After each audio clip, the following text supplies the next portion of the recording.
Buenos días, amigos de Río de Gracia. Estamos agradecidos, ¿no?, que Saúl y Valeria y la familia están mejorando, pero pues optamos por hacer esta reunión dominical en línea. Ya veremos, como ya explicó Saúl, qué pasa para la próxima semana. Pero pues vamos a abrir la Biblia en Éxodo capítulo 2, versículos 1 al 10. Le he puesto por título a este mensaje: Tres realidades frente al futuro de nuestros niños. Y después de leer el pasaje, pues oraremos y explicaré la razón pues de hablar sobre esto. Éxodo 2, versículos 1 al 10.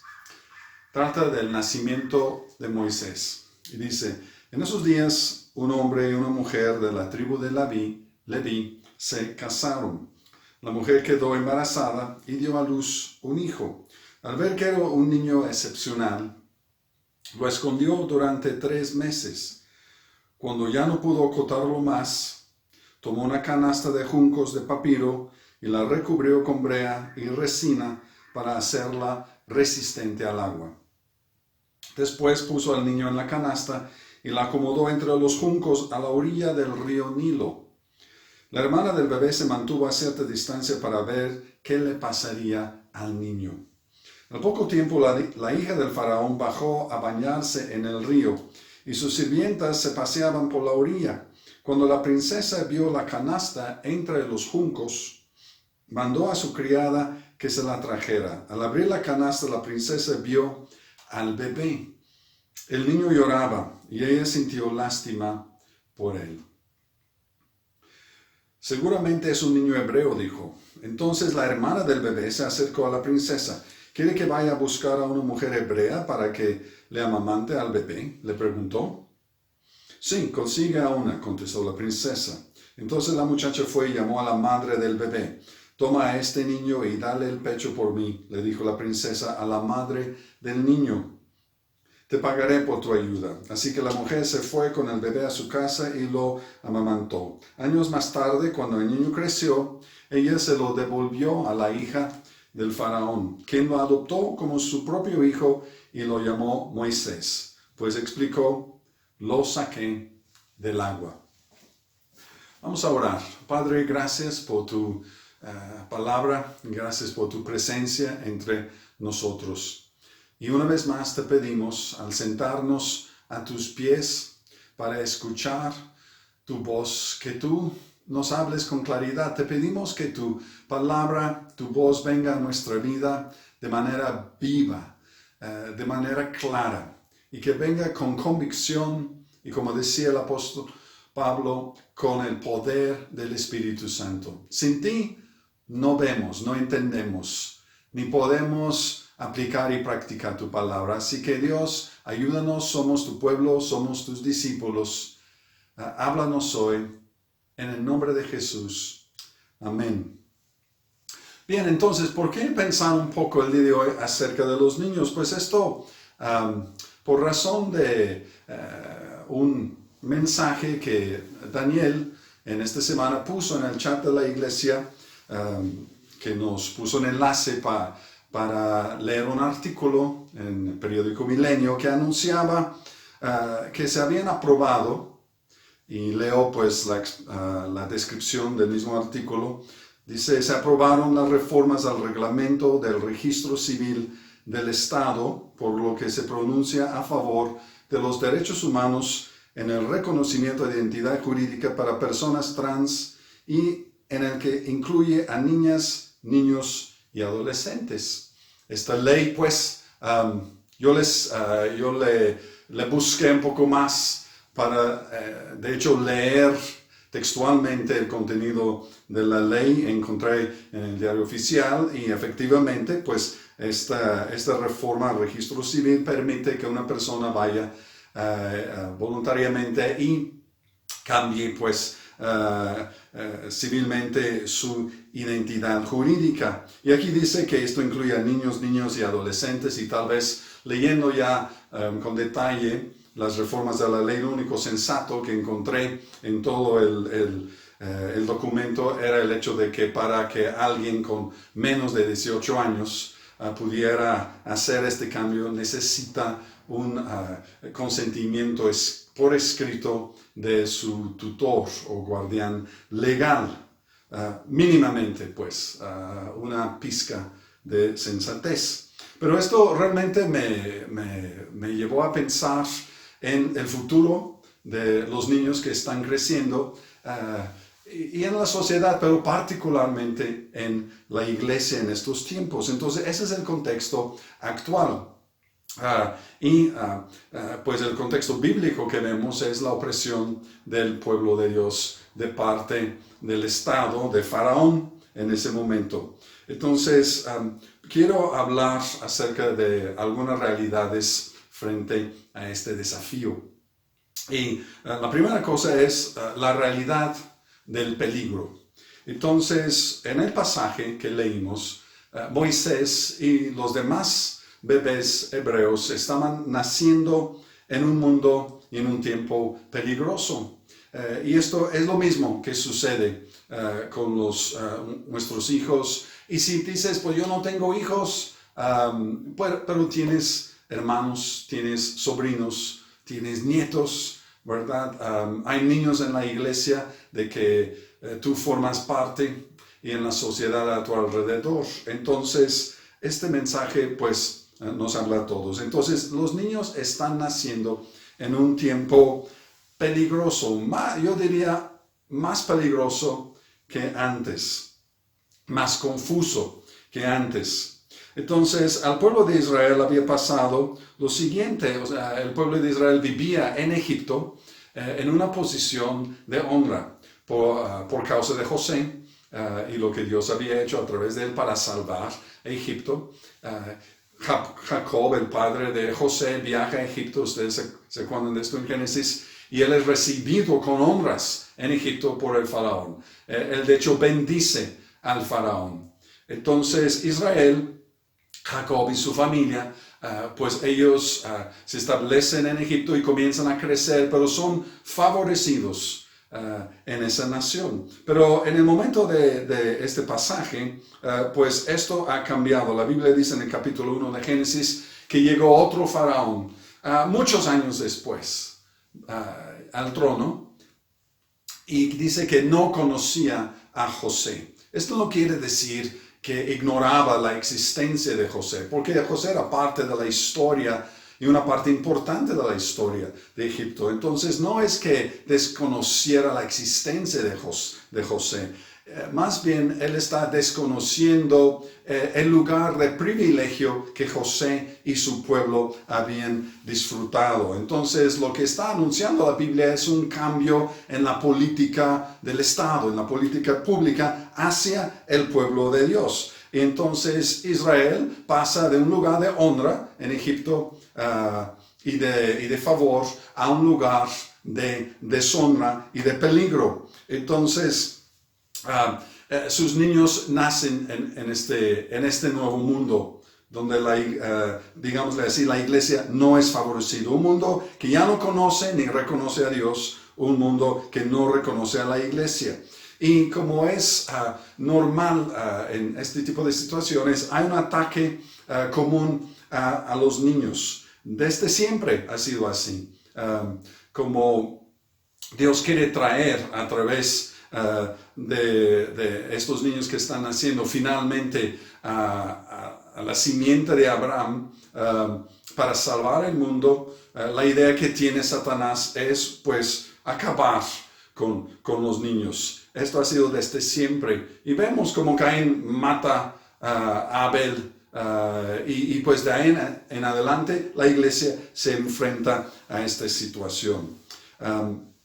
Jesús conoce esta situación. Jesús mismo nació en medio de una situación parecida. La vivió en carne propia. Enfrentó, él siendo bebé, sus padres realmente enfrentando esto por él, a su propio faraón, Herodes, que ustedes se acuerdan que mató a todos los niños nacidos en Belén y sus alrededores, tratando de acabar con la vida pues del Mesías y con su propia seguridad política, económica, etc.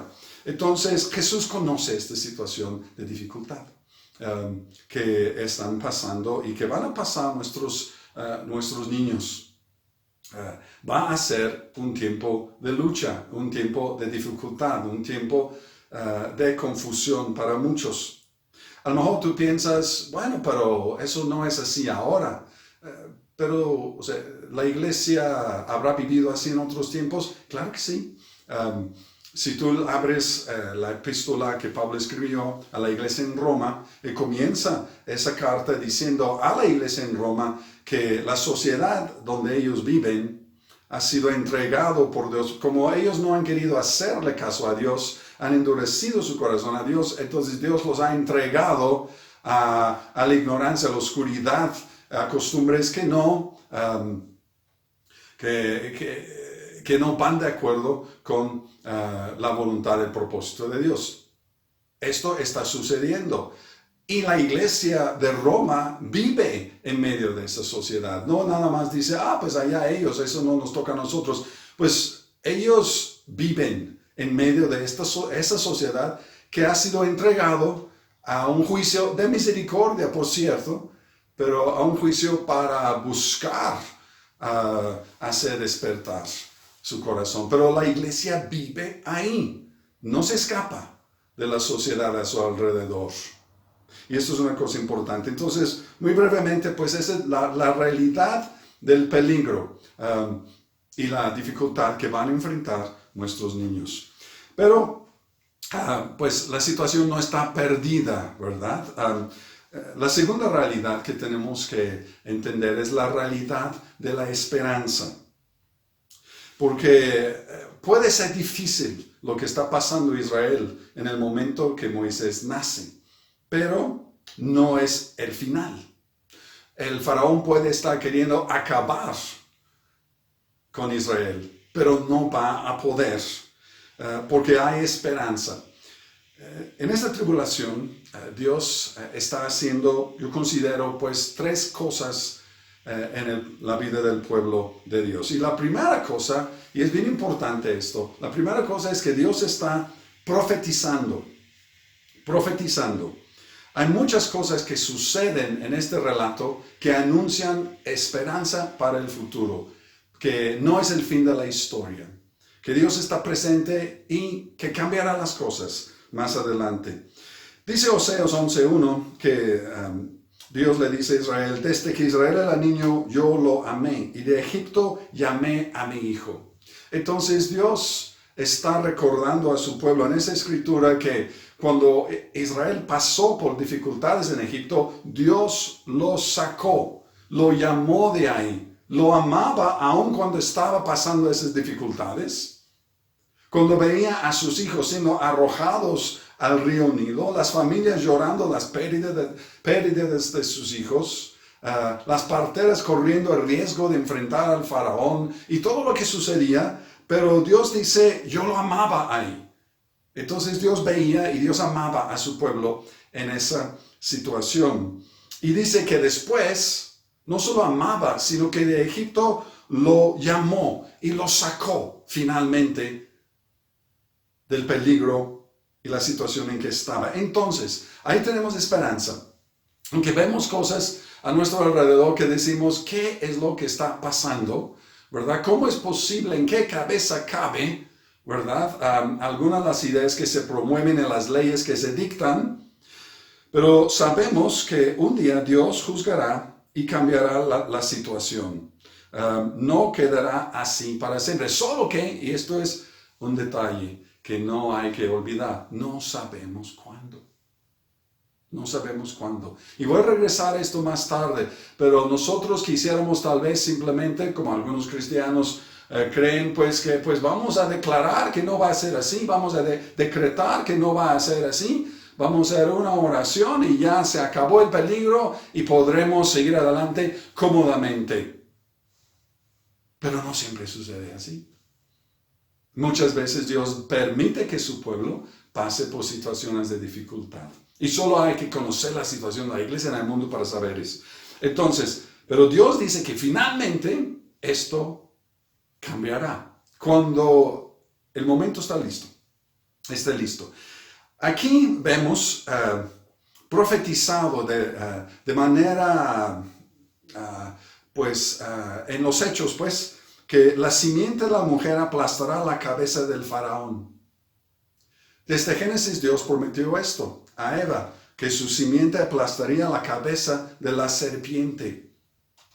Y pues vemos representado esto aquí en la historia, porque ¿quiénes son las personas que le van ganando al faraón en esta situación? Él está queriendo acabar con Moisés, y ¿quién le gana? Pues son las parteras en el capítulo 1. En el capítulo 2 vemos la mamá de Moisés, su hermana y aún la misma hija de Faraón. Todas ellas mujeres. Y esto nos apunta al hecho de que Dios va a conservar la simiente de la mujer para finalmente aplastar la cabeza de Satanás. Estas mujeres que en su sociedad eran vistas con aparente debilidad, son las personas que están siendo utilizadas por Dios para proteger sus propósitos. Aunque somos débiles, aunque no gozamos ya de la misma situación y posición de favor en la sociedad que antes, de todas maneras, Dios es fuerte y usa a los débiles como usó a estas mujeres. Otra profecía es que Moisés es presentado como una especie de nuevo Noé. Su mamá hace pues su Moisés y le pone brea, lo resina, dice la escritura, para protegerlo del agua, y entonces lo coloca adentro y así lo manda al agua. Y este Moisés en la Biblia es llamado con la misma palabra que Dios usó para describir el arca de Noé. Es los únicos dos lugares en la Biblia donde aparece esa palabra para describir el arca de Noé y para describir ese pequeño barco, pues, de Moisés, que nos está dando a entender que Moisés será un nuevo Noé. ¿En qué sentido? Un instrumento de Dios que guiará a su pueblo a través del juicio para entrar en un mundo nuevo de paz. El padre de Noé profetizó que traería paz a la tierra. Y pues a través de esta historia y lo que sucede en medio de los problemas y las dificultades, pues Dios está mostrándonos que un día vendrá la paz, que pasará ese juicio, pasará ese tiempo difícil y llegará un mundo diferente. Esto no es para siempre. Dios tiene su propósito. Y lo que sucede con Moisés es de hecho una profecía misma actuada de lo que sucederá con Israel muchos años después. Porque Israel, pues ustedes saben que atraviesa las aguas del Mar Rojo para ser liberado de Egipto. Y es, por así decirlo, Israel sacado de las aguas para poder entrar en un propósito nuevo. Y es exactamente lo que sucede con Moisés. La vida del niño es una profecía de lo que Dios va a hacer. Todo esto nos está diciendo que Dios está presente. Pues ¿dónde está? Podrían decir los israelitas en ese momento. Parece que los egipcios están ganando, están acabando con nosotros. Todo parece en nuestra contra. ¿Dónde está Dios? No lo vemos, pero está. Y lo vemos en las cosas que están sucediendo. Entonces, el nombre de Dios, de hecho, no se menciona en este pasaje. Pero Dios está presente. Y hay tiempos así cuando tú dices, pues no veo a Dios, pero no quiere decir que no esté actuando. Dios está actuando aquí. Y finalmente, pues, vemos el nombre que le ponen. Moisés, la hija de Faraón le pone el nombre de Moisés, es un nombre egipcio, pero suena como una palabra en hebreo que significa sacar. Entonces, por un lado, Egipto le está poniendo un nombre a este niño, pero por otro lado, Dios le está poniendo otro, muy diferente. Y Y ese nombre pues habla, como hemos visto últimamente, de lo que Dios hará en el futuro a través de Moisés. La sociedad puede ponernos nombres, nuestro Egipto puede ponernos nombres, nombres despreciativos, nombres que nos pueden marginalizar. Puede hacerlo. Y pues de hecho lo hace. Pero Dios nos pone otro nombre. Y el nombre que cuenta para el futuro no es lo que el mundo dice que la iglesia es. No es lo que el mundo dice que va a suceder con nuestros niños. Recordemos que vamos a enfocarnos a nuestros hijos y niños. No importa, el nombre que cuenta no es lo que el mundo le llama. Con las letras que sea, lo que importa es el nombre que Dios da. Son nombres proféticos. Entonces Dios está profetizando. Pero Dios está también purificando a su pueblo en este momento. Israel en Egipto, aunque había sido salvado por Dios, llevado por la misericordia de Dios y favorecido por Dios en Egipto, Israel se acomodó en Egipto. Y la Biblia cuenta después que de hecho Israel, no todos los miembros de la nación, el pueblo de Israel, pero muchos de ellos se acomodaron no solamente económicamente, sino espiritualmente y comenzaron a adorar los dioses de Egipto. Pero Dios tiene otros propósitos. Entonces, esta situación que están pasando está aflojando sus raíces, está haciéndolos pensar de nuevo, está realmente haciéndolos mirar hacia el futuro. Es una estrategia de Dios para, a través del tiempo, porque estas cosas no son de la noche a la mañana, pero purificar el corazón de su pueblo, ¿verdad? Volver a alinear sus prioridades, volver a poner su corazón en Dios mismo, que estén preparados, listos para lo que Dios quiere hacer después. Y Dios actúa de esta manera, ¿no? Estamos aquí en medio de este virus y yo he pensado, caramba, o sea, la iglesia es de Dios y Dios, quien es el Dios soberano sobre la tierra y cumple sus propósitos, Dios mismo ha permitido una situación que ha llevado a que se cierren en el mundo entero las puertas de su iglesia los domingos. Claro que algunas iglesias están abriendo ahora, pero hemos pasado meses en que Dios permitió que las puertas de la iglesia en todo el mundo se cierren. Él es el dueño de la iglesia. Él es la cabeza de la iglesia. Algo Dios estará haciendo. ¿Es un ataque de Satanás? Claro que puede ser. Aquí vemos un ataque del faraón.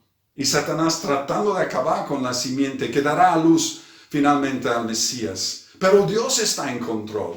Por encima de Satanás está Dios.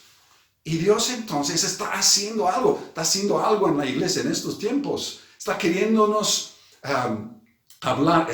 Yo creo, tiene que ser así, preparándonos, purificándonos, volviéndonos a lo importante para que podamos estar listos para lo que quiere hacer. Porque Dios está profetizando. Eso es una realidad. O sea, no pienses que lo que ves, no pienses que las leyes que se hacen ahorita van a ser las leyes de siempre. Dios está profetizando que un día Él vendrá y compondrá las cosas y las cosas cambiarán.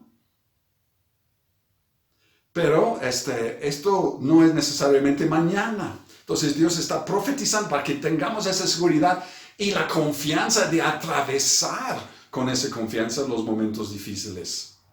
Dios está entonces purificando el corazón de su pueblo y Dios está preparando a su pueblo para lo que viene. Ahora, nada más quería yo mencionar algunas cositas aquí. Como dije, a nosotros nos gusta pensar que esto va a ser rápido, pero Moisés fue sacado del agua. Los niños están sufriendo en ese momento y Moisés crecerá y a los 40 años saldrá de Egipto, pasará 40 años en Madián, se casará, trabajará con su suegro, y 80 años después de lo que leímos, Moisés regresará a Egipto para liberar al pueblo. 80 años. Ellos aparentemente necesitaban un libertador en ese momento. Ahorita es cuando los niños están sufriendo. Y Dios apenas está engendrando el futuro libertador que vendrá 80 años después. Nada más quiero que entendamos que no todo en el reino de Dios es así instantáneo. Hay muchas cosas que Dios está haciendo que luego nosotros no veremos en nuestra vida. Nosotros creemos que todo lo que Dios quiere hacer en el mundo lo tiene que hacer mientras nosotros vivamos. Pues, ¿por qué sería así? No somos así tan importantes, ¿verdad? Somos parte de lo que Dios hace. Entonces, el fruto de lo que Dios quiere hacer tiene que estar maduro. Porque Dios no solo aquí está escogiendo un instrumento, está formando un instrumento. Entonces, como decía, no se trata solo de declarar y de decretar, ¿verdad? Los propósitos de Dios pasan por valles, no solamente por la cima de la montaña. Y nosotros oramos muchas veces para que las situaciones en que estamos sean más fáciles, cuando tal vez podamos orar para que nosotros seamos más fieles. Te pido, Señor, que sea más fácil para nuestros niños. Tal vez Dios nos está diciendo, lo que yo quiero es que ustedes aprendan a ser más fieles con lo que yo quiero para la vida de sus hijos. Entonces, tengamos la certeza de que Dios está con nosotros, nos acompaña y nos ayudará en este proceso. Entonces, ¿a dónde voy con todo esto? ¿Verdad? ¿Y los niños qué? Pues ya vimos la realidad de la situación. En base simplemente a las reformas que ya se promovieron aquí en Jalisco. Imagínate, un estado tan tradicional, tradicionalmente conservador, moralmente, normalmente conservador, y fue aquí que esto se ha promovido. Y simplemente es una muestra de lo que puede estar viniendo. Tal vez Dios cambie todo, ¿verdad? Eche para abajo todo y mañana comienza un avivamiento y ¡wow! O sea, todo fue más sencillo. Pero tal vez no. Tal vez sean 80 años. Tal vez la iglesia tenga que pasar por un tiempo en que va a ser difícil ser cristiano frente a la sociedad debido a este tipo de cuestiones. Principalmente me refiero a las cuestiones de moralidad sexual, de las ideas de género y todo lo que eso implica para la iglesia en su testimonio. Entonces, la realidad del peligro está latente, pero también la realidad, ¿verdad?, de la promesa de Dios, de lo que Dios está haciendo aún ahora, en lo que estas cosas están pasando. Pero quiero enfocarme, pues, para terminar esto, en la realidad de la responsabilidad que nosotros tenemos. Dividido en tres partes. Número uno, la familia de Moisés era una familia de sacerdotes. Era de la tribu de Leví, la tribu sacerdotal. ¿Cuál era el deber de un sacerdote en el Antiguo Testamento? Pues principalmente dos cosas. Tenía que proteger las cosas de Dios y tenía que enseñar las cosas de Dios.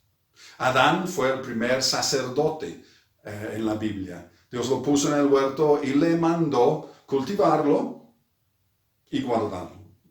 Entonces tenía que protegerlo de influencias nocivas, tenía que cultivarlo, comenzando con su esposa. Pero Adán no ejerció su responsabilidad sacerdotal y no cuidó el huerto, dejó entrar a la serpiente y principalmente no cuidó a Eva y no la enseñó bien. Entonces, ¿a qué voy con esto? Que nosotros tenemos que entender frente a la situación que se está presentando en nuestro país, que puede empeorar, no sé, pero puede empeorar, puede volverse más difícil, la absoluta, imprescindible necesidad de que discipulemos a nuestros hijos. La mamá de Moisés no simplemente lo dejó en manos de Egipto, pues así está la sociedad, ¿qué hago? Pues ni modo, pues lo dejo ahí. No hizo esto, lo discipuló. Luchó por él, ¿verdad? Entonces, necesitamos discipular a nuestros hijos. Tú, como padre, como madre, como tío, o como hermano, como sea, necesitas acercar a los niños a la palabra y a la presencia de Dios. Agarrar la Biblia y enseñarla. Orar con ellos. No podemos dejarlos así nomás en el aire.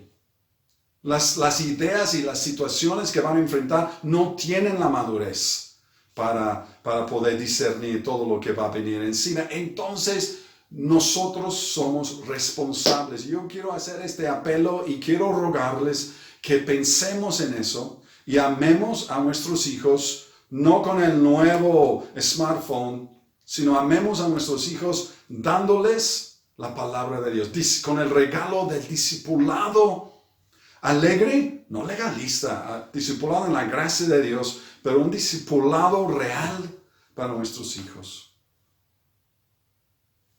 La mamá de Moisés lo educó en los caminos de Dios para poder enviarlo de regreso a la corte de Egipto. Necesitamos crear lo que vamos a llamar hijos Daniel.